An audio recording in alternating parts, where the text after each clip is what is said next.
Sorry, we're trying to save your future. I think a couple of minutes park there will be fine. That's the way.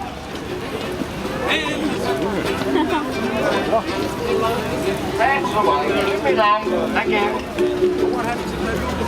Who remembers the What do animals need? What do animals need? Sleep. Yay!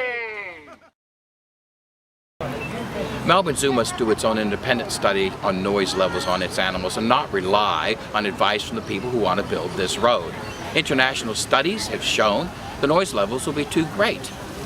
So this is a road to disaster when it comes to the welfare of animals in this zoo.